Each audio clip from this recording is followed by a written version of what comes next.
Memorias de un suicida.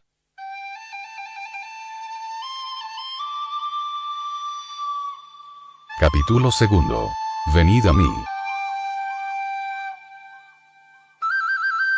Aníbal comenzó comentando la urgencia de que cada uno de nosotros y de la humanidad entera, bien del plano físico o del invisible inferior e intermediario, se reeducase bajo la orientación de las fecundas normas cristianas. Afirmó, en un análisis sucinto, contrariando las ideas que muchos de nosotros abrigábamos, que no existían ni misticismo supersticioso ni hechos milagrosos y anormales en la epopeya magnífica del cristianismo, epopeya que no se limitaba del pesebre de Belén al drama del Calvario, sino que se extendía de las esferas de luz a las sombras de la tierra, perennemente, en sucesos patéticos, positivos y sublimes, que solo la ceguera de la ignorancia deja de apreciar debidamente. Al contrario de eso, el cristianismo, doctrina universal cuyo origen se fija en las propias leyes sempiternas, poseía bases prácticas por excelencia, teniendo por finalidad la recuperación moral del hombre para sí mismo y la sociedad en que se ha llamado a vivir en su larga caminata evolutiva, con vistas al engrandecimiento de la humanidad ante las leyes sabias del Creador.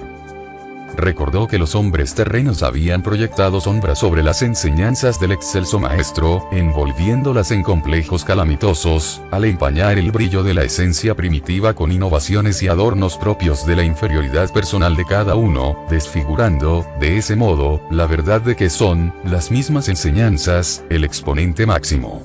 Afirmó con vehemencia impresionante, de la que no juzgaríamos capaz a un adolescente, que solo los magnos y altruistas conocimientos de las doctrinas educativas expuestas por el excelso catedrático Jesús de Nazaret nos permitirían a nosotros y a la humanidad, la ocasión para la imprescindible rehabilitación, preparándonos para la adquisición de una nueva y elevada moral, para acciones capaces de hacer surgir en nuestros corazones amplios horizontes de resurgimiento personal y colectivo, de un progreso legítimo, en la escala de ascensión para la vida abundante de la inmortalidad. Que por doctos, sabios o genios que fuésemos, de nada nos serviría todo eso si ignorásemos las normas de la moral del Cristo de Dios, en cuya aplicación reside la gloria de la felicidad eterna, ya que sabiduría sin amor y sin fraternidad tiene sus ficticias glorias solo en el seno de las sociedades terrenas. Nos comentó que su primera clase consistiría en presentarnos a nosotros, sus discípulos, su persona.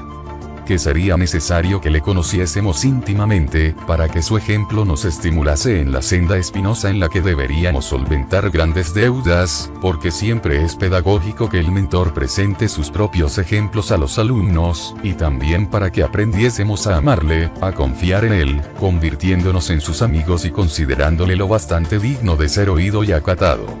Que pudiésemos, en un primer análisis, observar en él mismo los efectos de un carácter reedificado por el amor del buen pastor, redimido a través de los preceptos que deberíamos, a nuestra vez, conocer para levantarnos de las sombras de la impiedad en la que yacíamos, pues la verdad era que desconocíamos totalmente el cristianismo legado por el maestro nazareno, no éramos cristianos, sino adversarios de Cristo, ovejas rebeldes que, en verdad, no conocían a su pastor. Entonces, el joven Aníbal nos contó su vida.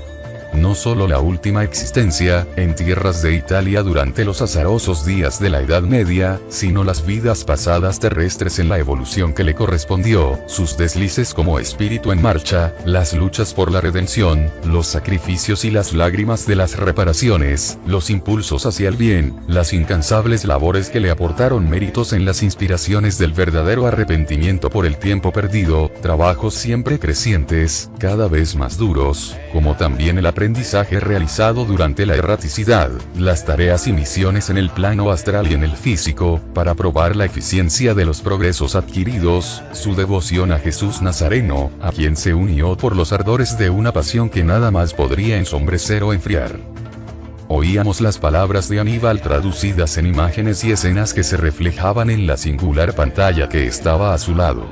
mientras hablaba, la realidad de sus transmigraciones terrestres y espirituales se reproducían, allí, con tal nitidez, que creíamos participar con él a través de las edades resucitadas de la reserva secreta de sus pensamientos, pues la elevada sugestión ejercida sobre nosotros dominaba nuestras facultades, ligándolas a la voluntad del mentor y de sus compañeros allí presentes, y llevándonos a olvidar que no pasábamos de meros alumnos que recibían la introducción a la primera clase.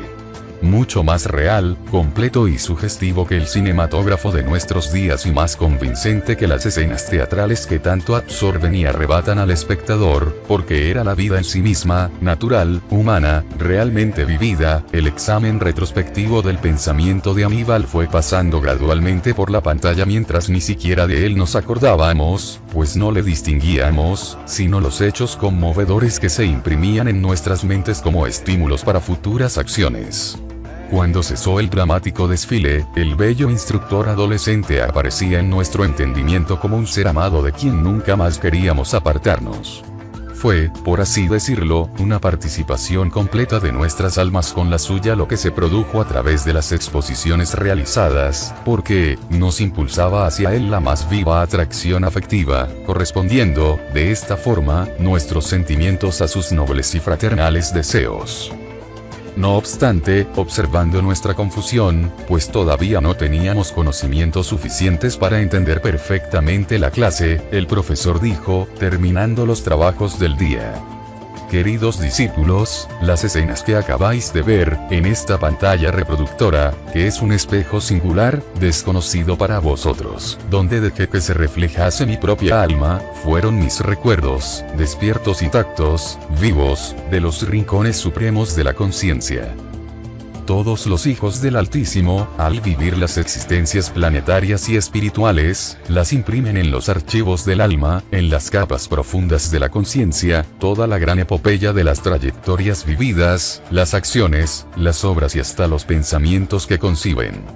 Su larga y tumultuosa historia se encuentra grabada, como la historia del globo, donde ya vivimos, está archivada en las capas geológicas y eternamente reproducida, y fotografiada, igualmente archivada, en las ondas luminosas del éter, a través del infinito del tiempo.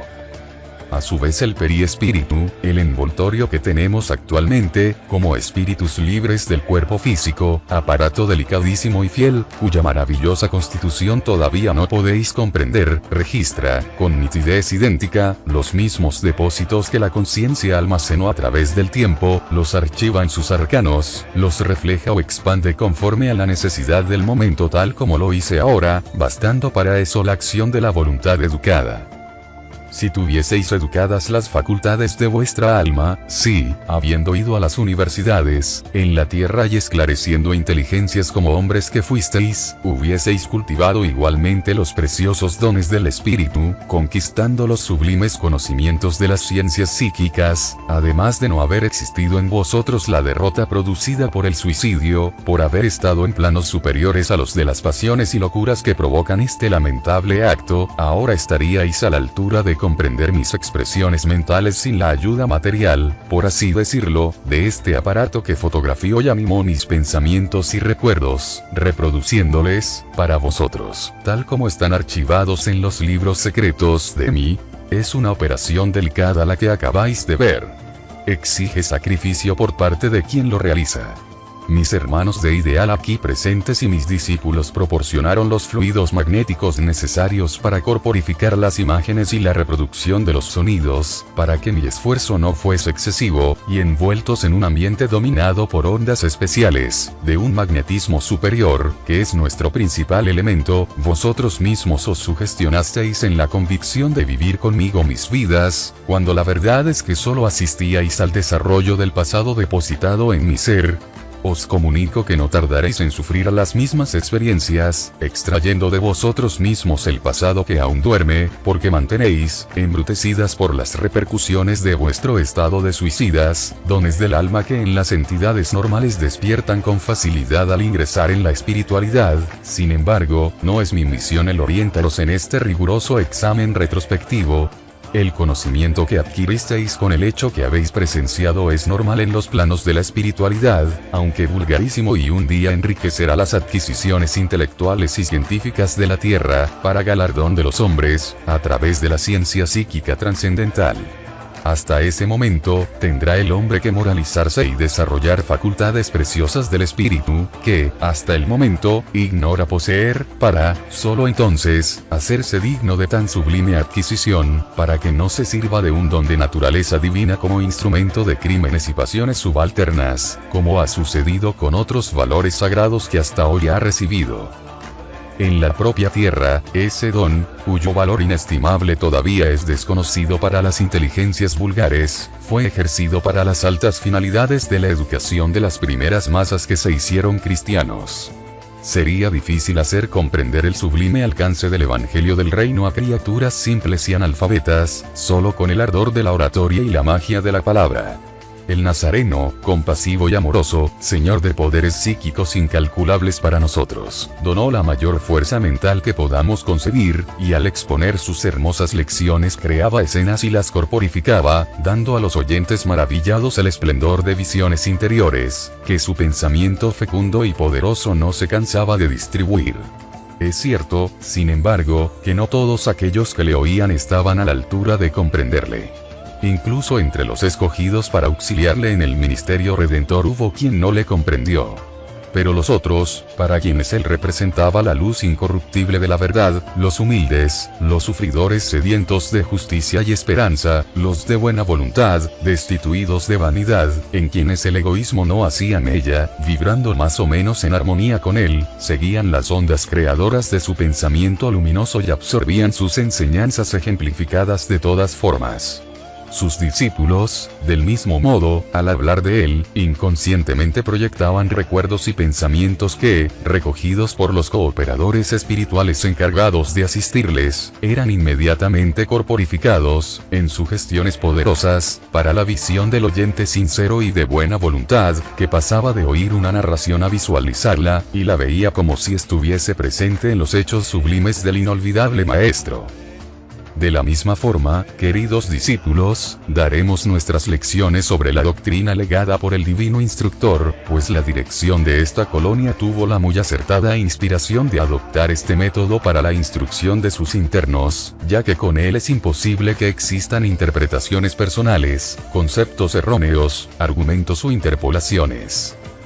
A partir de aquel día asistíamos periódicamente a las clases de Aníbal, iniciada ya definitivamente, nuestra preparación moral a la luz de las doctrinas superiores expuestas por la maravillosa palabra del divino Mesías. El catedrático explicó, al principio, las causas de la venida de Jesús a la tierra. Un arrebatador desfile de civilizaciones pasó, gradualmente, por la mágica pantalla, mostrando a nuestras mentes sorprendidas la más fecunda exposición de las necesidades humanas, muchas de las cuales jamás habíamos tenido ocasión de percibir. Sin la palabra mesiánica las sociedades terrenas, nos parecieron, como bien lo conceptuaba Aníbal de Silas, un mundo sin la tibia luz de un globo solar, un corazón vacío de la fuerza impulsora de la esperanza. El maestro hablaba y sus historias, sus exposiciones magistrales, sus ejemplos más que convincentes, irresistibles, y su palabra entusiasta y ardiente arrancaban del torbellino polvoriento de los siglos muertos, de las edades desaparecidas y hasta de los momentos contemporáneos, imágenes y escenas, motivos reales, ejemplos colectivos o individuales, que, bajo el calor magnético de su superior voluntad, asociada a la de sus compañeros, se humanizaban delante de nosotros, llevándonos a examinarles y estudiarles bajo el criterio explicativo de sus orientaciones. Iniciamos entonces un curso superior y atractivo de filosofía y análisis comparado. Y era conmovedor, bello e impresionante, resucitar del silencio de los siglos con nuestro instructor la existencia de las sociedades que se sucedieron en los tiempos, sus costumbres, sus caídas, su heroísmo, sus victorias. Ante nuestro entendimiento se presentó la vida de la humanidad desde los orígenes, ofreciéndonos el más bello estudio que pudiésemos concebir, la más fecunda explicación que nuestras mentes serían capaces de abarcar, porque la historia magnífica del crecimiento de las sociedades sociedades que lucharon sobre la costra del planeta, de los grupos que iniciaron allí su propio desarrollo moral y mental, que nacieron y renacieron muchas veces y después se fueron, alcanzando ciclos mejores en otras moradas del universo, y dando lugar, de esta manera, a otros grupos y humanidades, sus hermanas, que, a su vez, lucharían también, a través de los renacimientos, trabajando continuamente en busca del mismo progreso, enamoradas del mismo objetivo, la perfección. Al realizar estas observaciones, eran tantas las desgracias que descubríamos para estudiar, los sufrimientos, las apremiantes situaciones, los problemas indefinidos, los complejos engendrados por el egoísmo con sus múltiples modos apasionados, tan grandes las luchas de la humanidad ignorante de su propia finalidad, que era imposible permanecer indiferentes como un frío observador que estudia solo el cadáver. Formando parte de esa sociedad terrena, de esa humanidad desgraciada, impía y sufridora que desconoce a Dios por preferir sus pasiones, éramos solidarios con sus mismos infortunios, puesto que también eran nuestros, y una pesada angustia se infiltraba en nuestro espíritu, despertando ansias inexpresables, estados mentales y alucinatorios inconcebibles al pensamiento humano, como un deseo sacrosanto de algo que nos liberase de las tinieblas en las que nos sentíamos inmersos. Hasta que, en una clase, un día ameno en el que palpitaban en nuestro interior un vago deseo de esperanza, de promesas benditas que entonasen aleluyas por nuestro ser, Aníbal nos presentó la figura inconfundible e inolvidable del dulce Rabí de Galilea, a través del recuerdo reproducido en la pantalla magnética con el colorido vivo y seductor de la realidad. Entonces, se desarrolló magistralmente la epopeya augusta del cristianismo, desde el pesebre humilde de Belén transformada en cuna celeste, en estudios fecundos para nuestro entendimiento, que comenzó a deletrear, solo entonces, la palabra sacrosanta de la redención. Las escenas descritas por el profesor, que también había conocido la época de la venida de la buena nueva del reino de Dios, mostraban circunstancialmente, con claridad impresionante, las predicaciones inolvidables del divino mensajero, los discursos sugestivos, animados por el vivo colorido de los cuadros citados, las lecciones resplandecientes de la más elevada y pura moral, lanzadas a los aires de la humilde y oprimida Judea, pero resonando por los rincones más lejanos del mundo como una invitación amistosa y perenne a la regeneración de las costumbres para el reinado del verdadero bien, invocaciones amorosas de confraternización personal y social, para la concreción de una patria ideal en la tierra, cuyas normas de gobierno él ofrecía a través de su oratoria impecable, de su ejemplo en la vida práctica sin precedentes, así como en el brillo inmortal de aquella doctrina cuyo objetivo era la educación moral del hombre, cuya finalidad era su exaltación hacia la gloria de la vida sin ocasos y de la vida eterna en la unidad con Dios. La imagen seductora del enviado celeste se grabó, por así decirlo, también en nuestras mentes, en trazos cautivadores e indelebles, convirtiendo a cada uno de nuestros corazones en un sincero enamorado del cristianismo, predispuestos a adquisiciones morales bajo sus benéficas inspiraciones, pues, mientras Aníbal narraba hechos, recordando pasajes enternecedores, mientras su palabra vibraba en ondas sonoras de comentarios fértiles, extrayendo esencias de enseñanzas capitales para nuestra iluminación, veíamos los escenarios que servían a la acción grandiosa del gran maestro, al mismo tiempo que su figura inconfundible dominaba la expresión, ejerciendo el apostolado sublime. Teníamos la impresión convincente de oírle en el sermón de la montaña, mientras la brisa perfumada que venía dulcemente de la cumbre de la colina hacía ondear su manto y sus cabellos, otra vez, era a las márgenes del Tiberíades, era en Genezaret, por las ciudades de Judea o por las aldeas pobres de Galilea, como si le siguiésemos también, formando parte de aquella masa de pueblo ávido de sus palabras consoladoras, de sus dulcísimos favores, y por todas partes. En conversaciones con partidarios, amigos o discípulos. En el templo, explicando a los intérpretes de la ley de la época las reglas doradas de la buena nueva que traía, o curando, favoreciendo, protegiendo, consolando, exaltando, educando, enseñando, redimiendo, Aníbal nos llevaba a oírle y a aprender, con él mismo, los caminos para nuestra urgente rehabilitación. Lo hacía pacientemente, tejiendo comentarios como un profesor celoso de la claridad de las tesis expuestas, para la buena comprensión de los alumnos.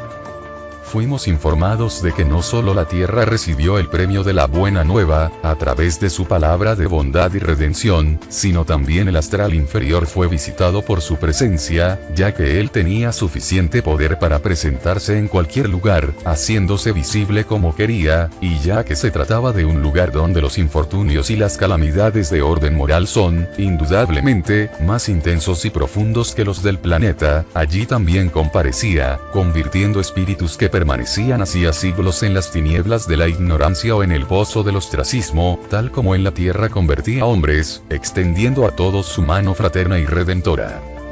Igualmente nos decía que el mundo terrestre desconoce gran parte de las enseñanzas traídas por él, puesto que fueron destruidos muchos aspectos, verdaderamente importantes, de la verdad divina expuesta por él, que fueron rechazados por la mala fe o por la ignorancia presuntuosa de los hombres.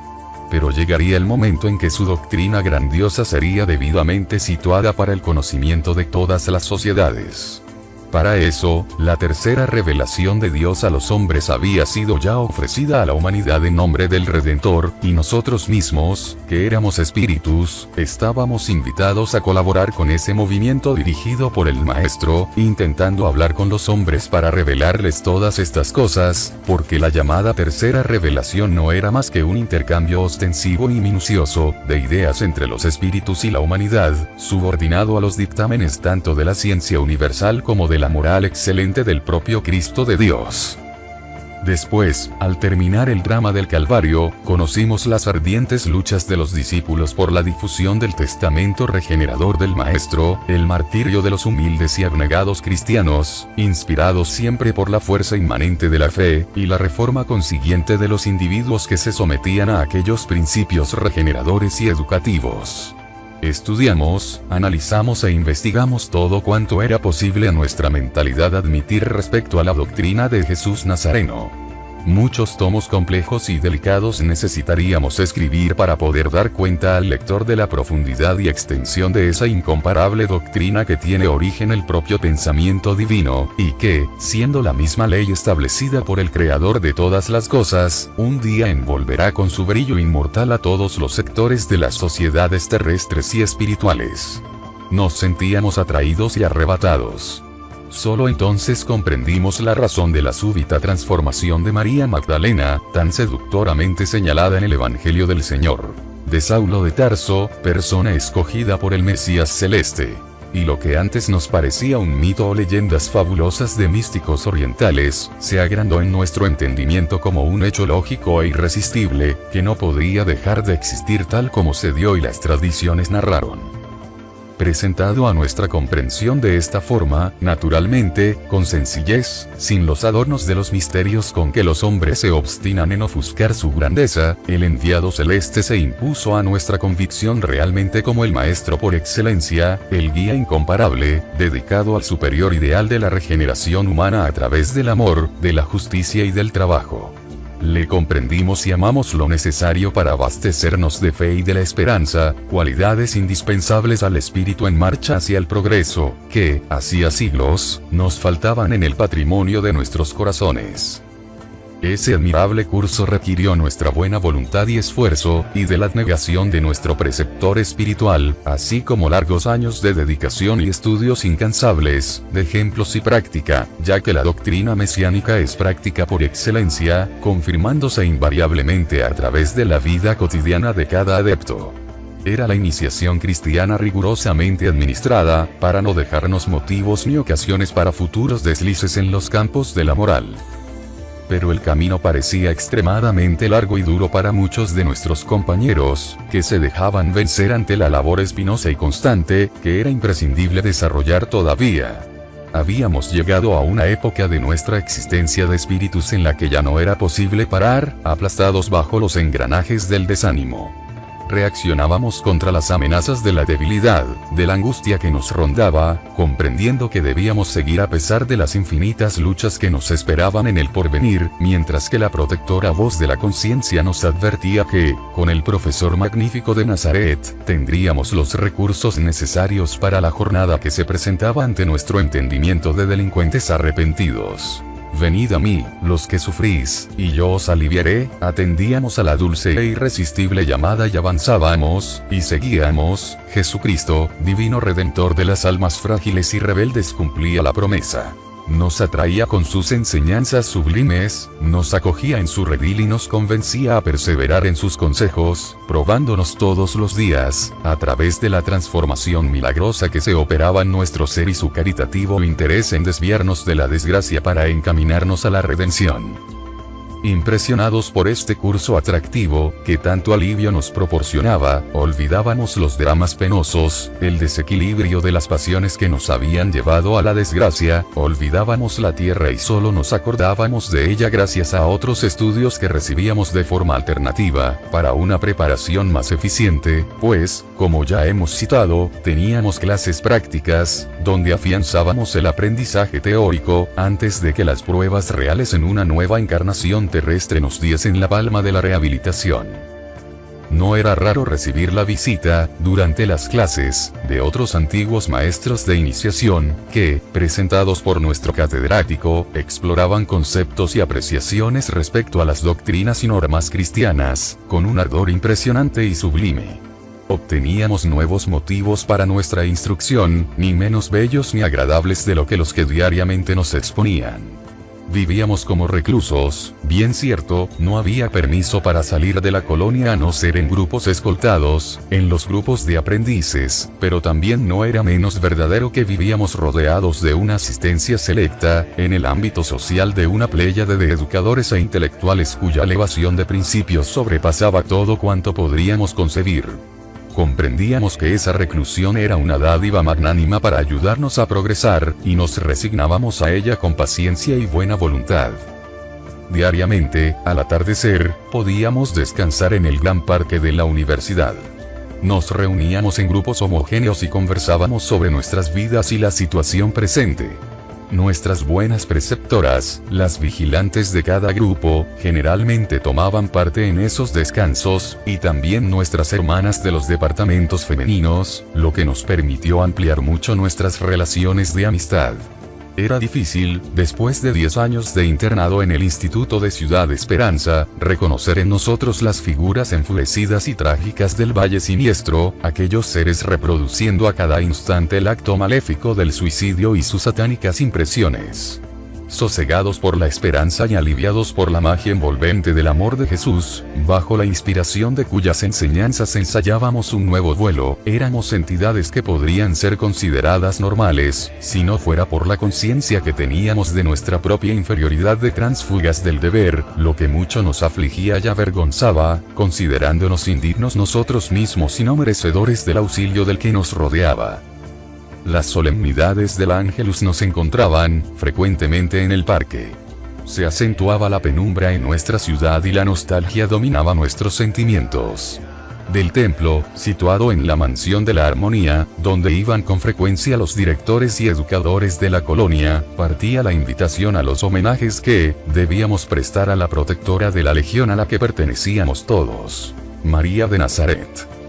En ese momento, por los rincones más sombríos de la colonia resonaban dulces acordes y melodías, entonadas por las vigilantes. Era el momento en que la dirección general daba gracias al Eterno por los favores concedidos a cuantos vivían bajo el abrigo generoso de aquel lugar, bendiciendo la solicitud incansable del buen pastor en torno de las ovejas rebeldes, tuteladas de la legión de su madre amorosa y piadosa.